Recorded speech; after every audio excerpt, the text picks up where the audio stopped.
Welcome to Live Your Passion. I'm your host, Alex Stephen from Life Transforming Treasures.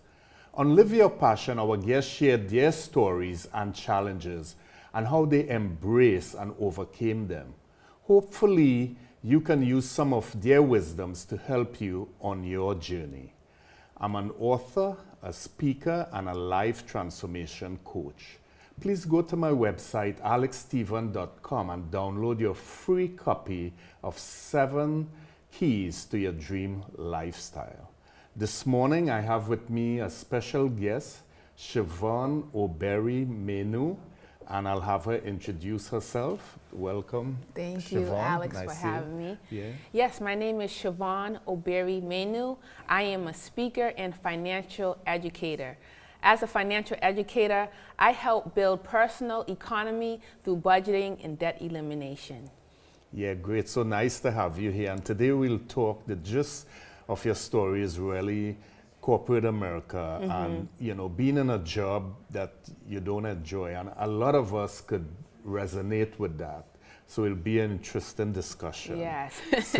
so tell us a little bit. I mean, I like the sport part where you came from being an athlete, basketball, and then transitioning to corporate America. So tell us a little bit about that background and the transition. Yes. Well, I was raised as an athlete, and one of my dreams was to play collegiate basketball. When I went to high school and I tried out for the basketball team, even though I made it, I sat on the bench for the next 2 years. And I could see my hopes and dreams of playing collegiate basketball slip right away from me.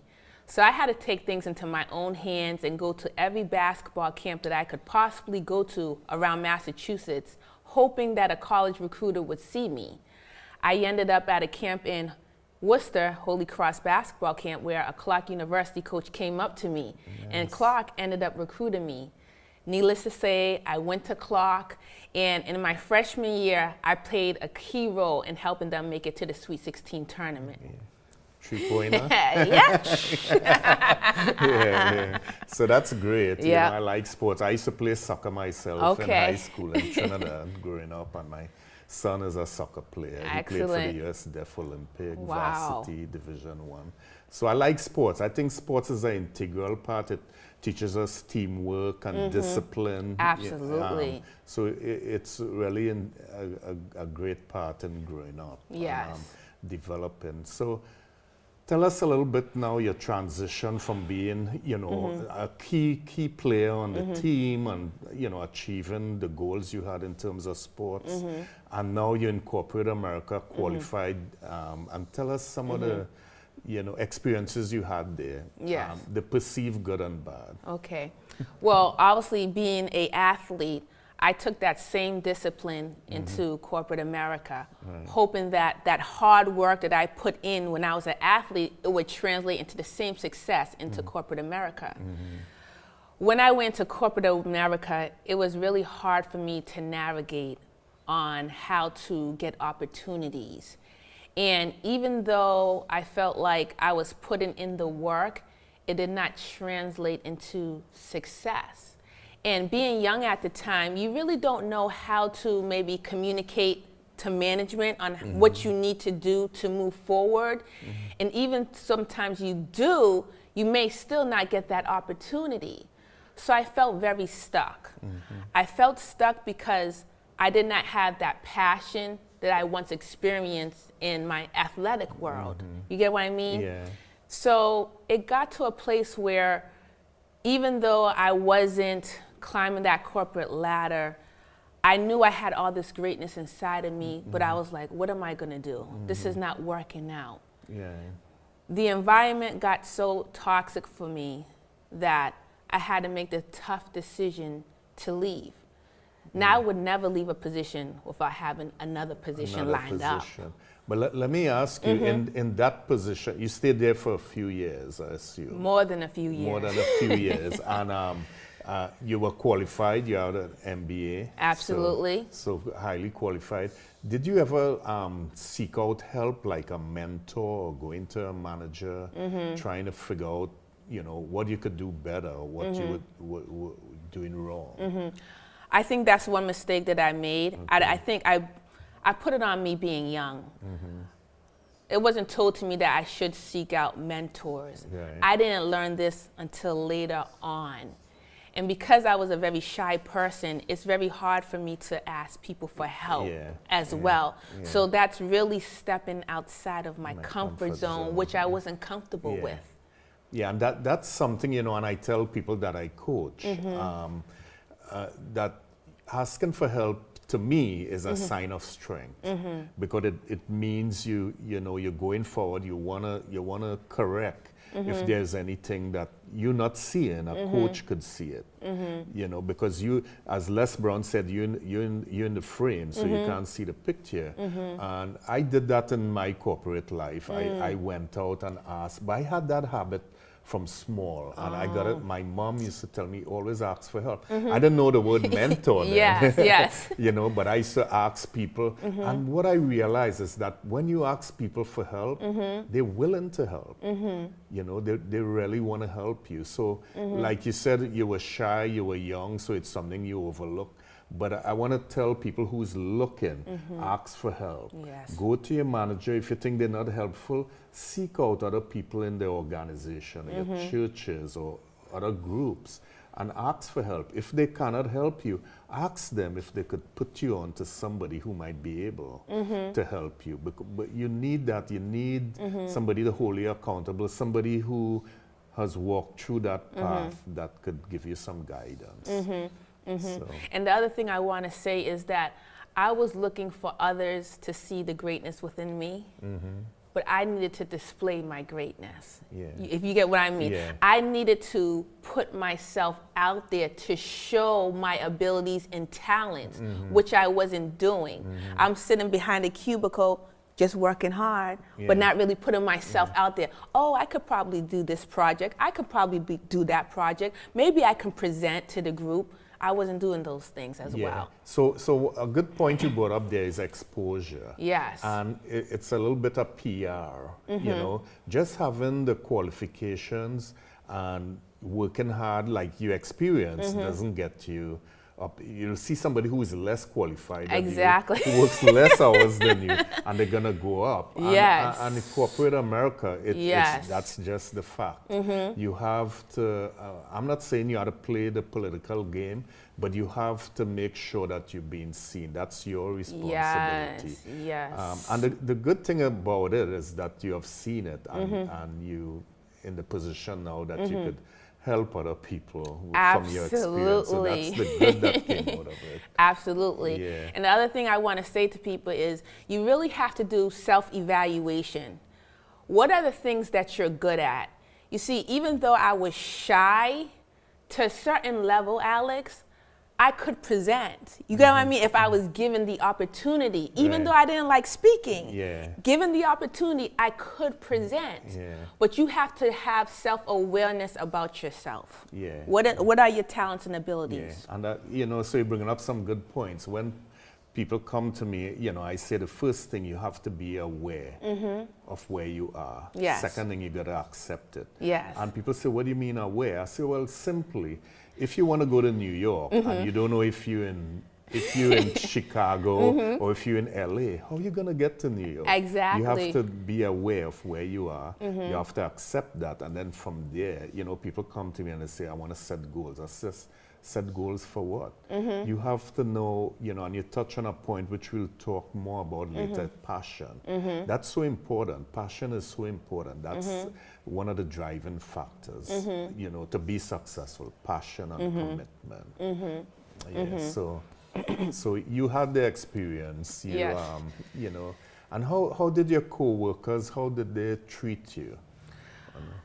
To a certain extent, my coworkers, most of them were great. Okay. They saw my abilities because when you're all on the same level, it's easier for people on that level to see your talents and your abilities.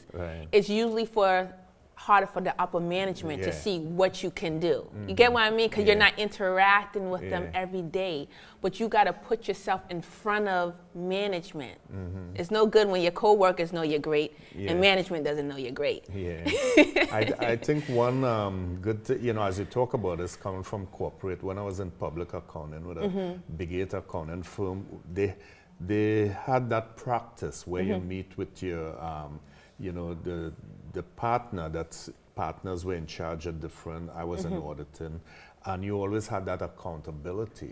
So when I went into banking, when I moved to Massachusetts from Washington, D.C., I always made it my point to talk to my manager and say, I want to meet with you on a monthly basis. And this is what I'm doing, what do you think? And I'm not saying it made everything smooth, but at least some of them appreciated, most of them appreciated that.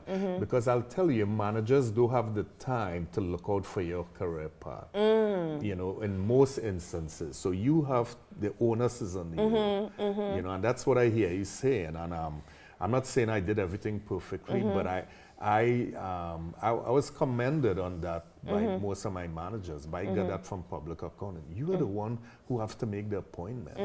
They don't have time. Seriously, they have other priorities. So making that a priority for you. Set up a time every month. How am I doing? How I need to do things better and get their feedback. Yes. Yeah. I wish I knew that, Alex. I definitely do. And I want to make a clarification. I had 2 different positions in the organization that I worked in. In the first position, I did excel because I had somebody who was in my MBA class who hired me.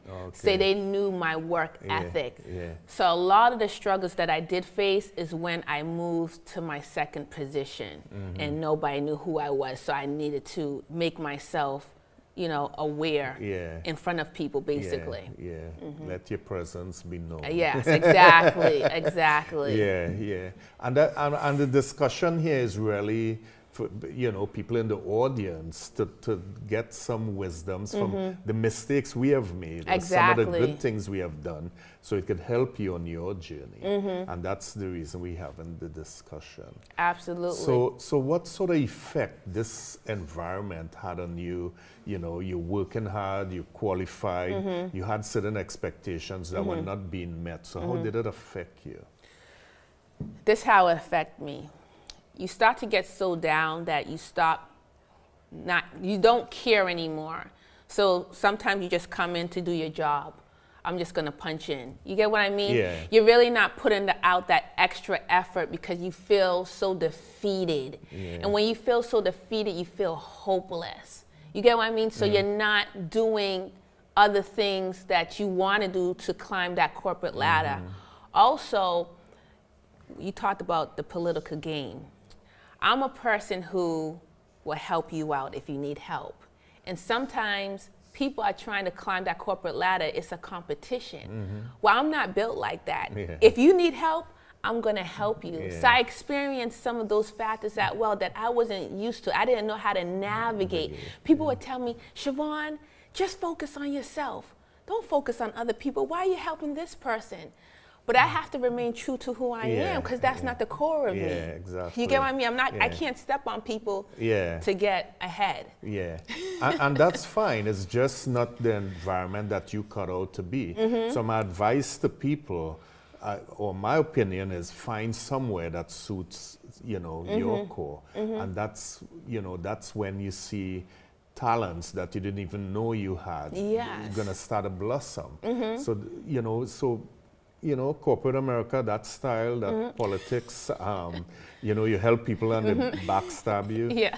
That's not your game. So find somewhere where, where it suits you and, where you could bring out your talents and your skills. And it's all, at the end of the day, is how you could help. And that's how you feel gratified, like you made some contribution.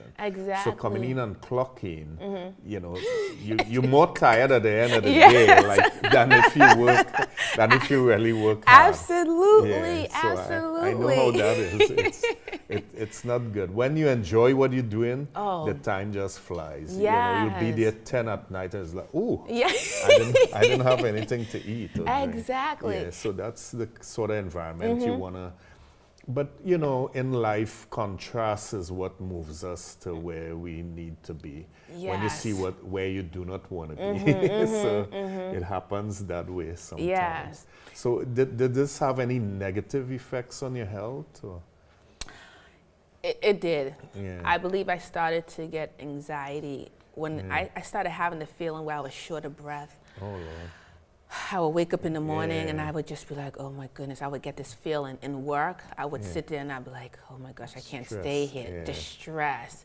And I actually had to go on a medical leave because I was having a few medical issues. So I was out for 6 weeks. When I came back, it just got worse and worse. And this is the other thing I want to say is that when you know you're in something that is not conducive to your health or to you personally, sometimes we stay in a position too long. You have to be able to move. Yes. Yeah, you had to make that decision. You had to make that decision to move. So what did you do? What decision you made? I made a decision to move out of the company. Without having another position. Yeah. I went back and forth about this decision because I'm not that kind of person. I know that you need to have something to go to. Right. Because I was in a good financial place, I made the decision to leave. Okay. At the time. Yeah. Hoping with the hopes that I could get a position pretty quickly. Something else. Yes. So you came from, being successful in what you love, basketball, going to Clark, you had your MBA, you came in with all these aspirations and goals, and things didn't work out. It started to affect your health, and you made the decision to just cut it. And that's what we had to do sometimes. You had to just say, you know what, cut your losses or whatever, and take the risk. Yes. And so you went through a lot of challenges. Yes. And how did things start to change for you? What were some of the things you did when you left corporate? Well, when I left, I immediately joined an organization called Toastmasters, which is a public speaking organization. I joined it because obviously to help me with my fear of public speaking, but to help me when I would go on interviews, because you have to think off the top of your head, and that's why I joined the organization. So for the next 2.5 years, I would go on interview after interview, almost all the time getting to the end of the process, right? But not landing the position. Wow. Yeah. So it was very discouraging because I'm like, what's going on? Why aren't companies seeing the greatness inside of me? I know I have a lot to offer if I was just given the opportunity.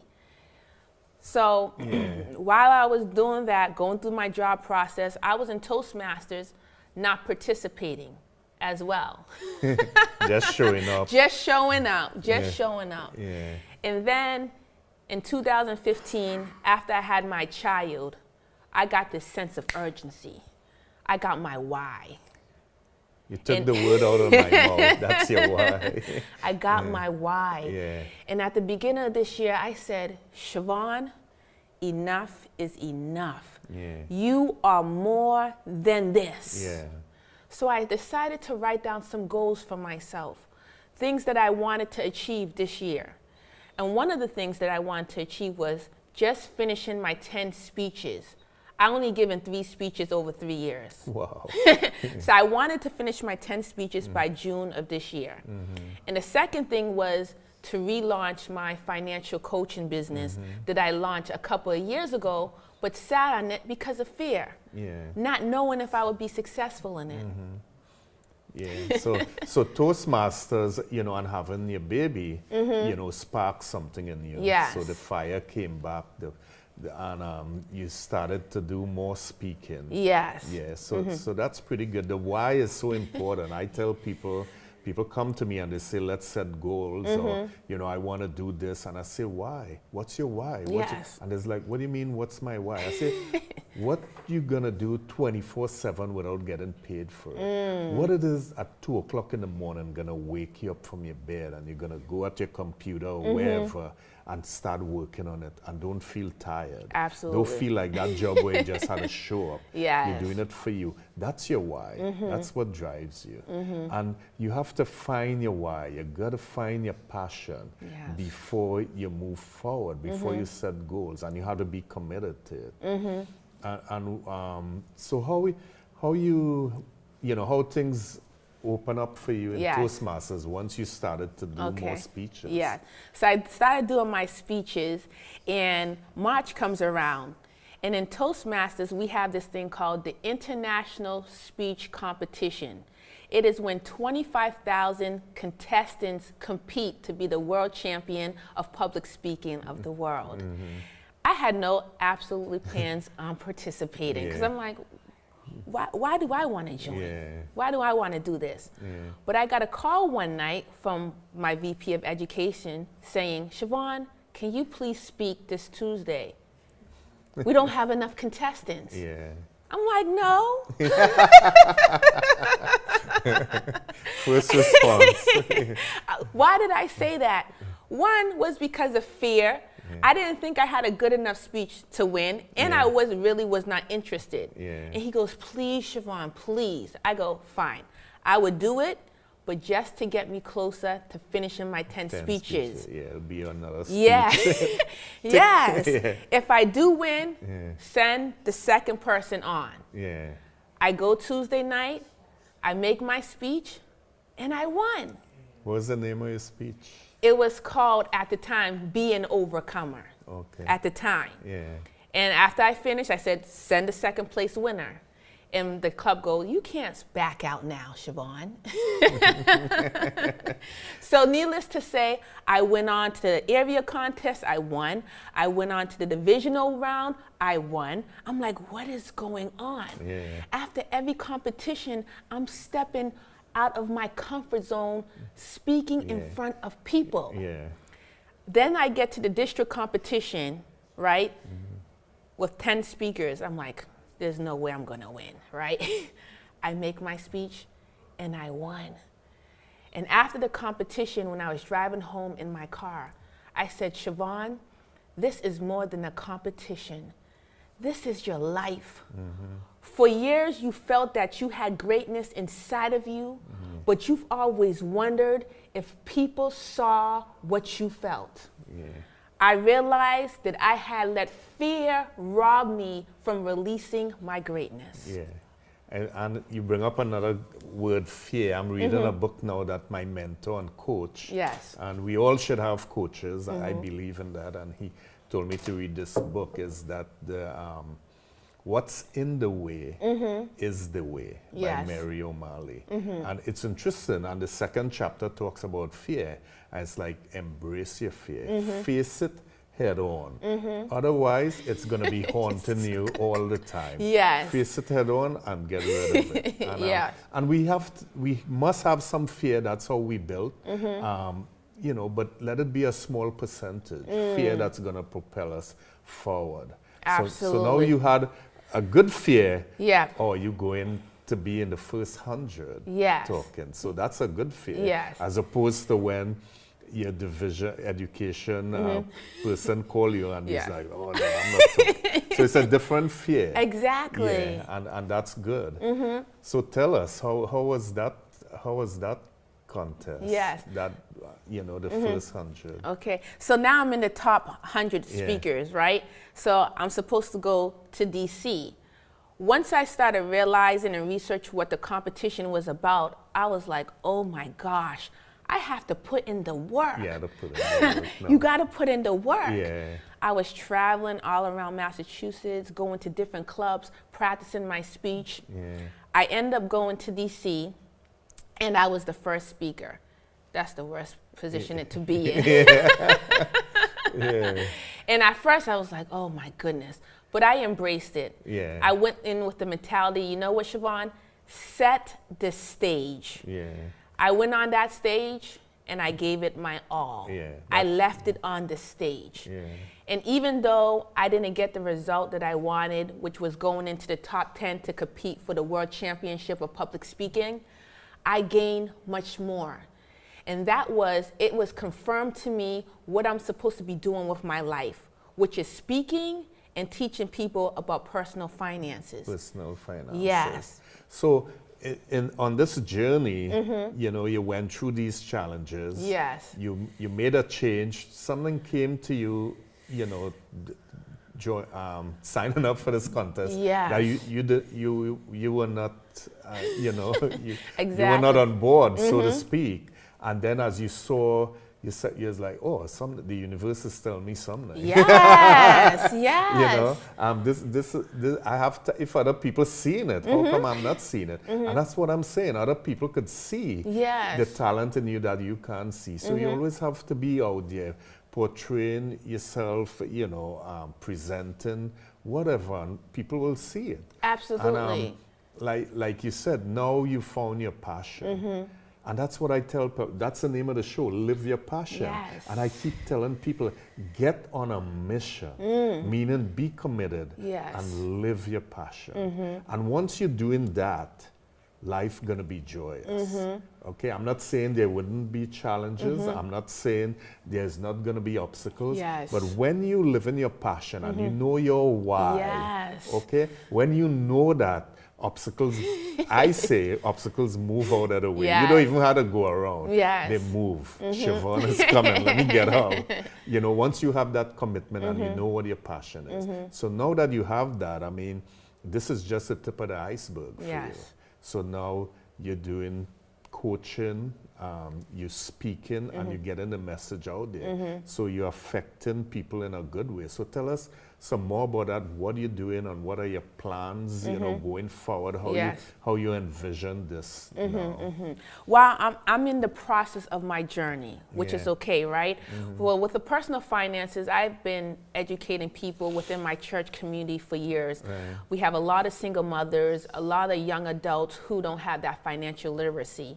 So that's what I want to do. I want to help women gain those skills to be financially successful. One of my missions is to get into universities and get into organizations to teach about financial education, because organizations do not know how stressed their employees are. They're getting that paycheck, but they don't know how to spend it. You get what I mean? So that's my mission in life now. That's your mission. And you're doing some of that now in your church. Yes. So you've done some of that before. And from speaking to you, you've done some of that in your personal life with your student loans. Yes. So you have implemented it. You know the steps, so you qualified through experience to teach it. Absolutely. And I want to touch upon that, Alex, is that year when I left my position, right, I would not have been able to do that if I was in debt. I tell people that before that time, I was in $100,000 in debt between me and my husband, student loans, cars, and all of that. That year, I just got out of debt. So it gave me the room to be able to leave and not be stressed financially. Give you the freedom. You are not handcuffed to the debt. Exactly. Basically, that's what it is. So, that's great. That's a great story. And you know, what I'm hearing and what I like is this is your personal experience. This is not something you read in a book and you will be teaching people because you read it. This is something you live, you know. It affected you in negative ways in terms of your health, in terms of making a, you know, that's a really, that decision to just cut the cord and move on without having any financial stability, so to speak. You know, that's a big decision. And this is something that the audience need to hear, that sometime we need to do this. You know, not all the time. You made a good point. Because you were not strapped, you know, with debt, you had the ability to make that decision. You needed less to live. Exactly. Right? You didn't have those commitments. So that's great. So you So now you're helping people with your experience. You found your new passion, which is speaking. Yes. You're in the top 100 in the world. You know, I had a so that's pretty good. That's pretty good. Yes. So tell us, you know, with this discussion, it's been great. It's Yes. been lively. I think it's going to help a lot of people. And again, the title of this segment, share it with us. Release the greatness within you. Yeah, and you could do it. Yes. You could do it. Ask for help. You know, find what your passion is. Find out why, and be committed to it, and make the tweaks as you go along. Absolutely. You have to be flexible. Yes. And is there anything else you want to share with the audience, or any nuggets you want to Yes. leave with them? Absolutely. I like to leave you with 3 nuggets. The first nugget is, as Alex said, embrace the fear and jump. Many times we are at the edge of the cliff, looking down, waiting for the fear to stop. That was me with my business. But what we must realize is that the fear is never going to stop. And if we do not brace the fear, we will never reach our fullest potential. The second thing is, you have to put in the work. You see, when I was on this journey trying to get to the championship of public speaking, I put in so many hours. I lost sleep. And even though I did not get my desired results, my work did not go in vain. You see, I am not the same speaker that I was 5 months ago. So even though you think you're putting in the work and you're not getting the results that you want, don't worry about it. Your work will not be in vain. And the third nugget I would like to leave you with, thank those naysayers. In my neck of the woods, we call them haters. The people who put negative thoughts in your mind that say you can't. You see, you need those people. Why? Because they have built your perseverance muscle to give you the drive to go on and do great things in life. So embrace it and thank them. Yes. And release that greatness. And release your greatness. Yeah, as my mentor and coach, speaking coach Les Brown said, you have greatness within you. Yes. And we all do, and Yes. it's just to get it out. So I want to thank you very much for gracing us with your presence on the show. Thank you. It's been very enjoyable, and I want to share one of my my books with you, Courage in Our Hearts, A Family's Love Story. And this is for you. Thank you. Thank you, Alex. You're welcome. The other thing I like to do on the show is read a quote from my inspirational life quotes, a collection for your daily motivation. And I'll find today's date and see what the quote is for today. The difference between a successful person and others is not a lack of strength, not a lack of knowledge, but rather in a lack of will. Wow. Vince Lombardi. Is this relevant to what we looked at? I mean, I didn't look at it before. Wow, he's not lying. Yeah. So it's relevant to what we've been talking about. And I have 2 other books, IP Goals Made Easy. It's all my books are on Amazon. And this book is a accompaniment to Courage in Our Hearts. It's Discover Your Inner Treasure. And there's my granddaughter on the cover. And she's here on this one too. Yeah, so thanks very much for coming. Thank you. Again, my name is Alex Stephen, your host. You could go on my website at alexstephen.com for free resources.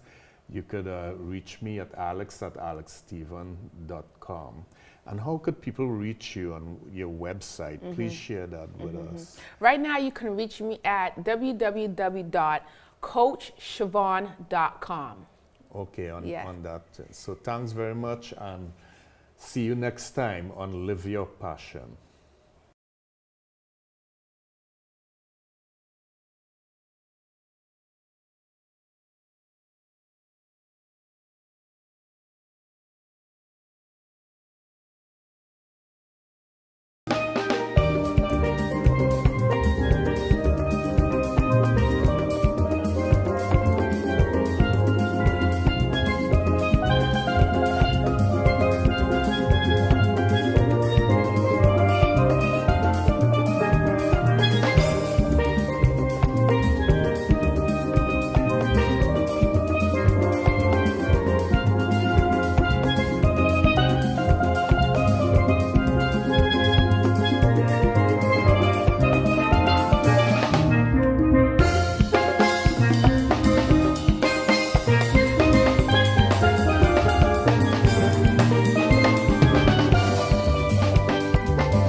preceding was a production of Medfield TV, Community Shows.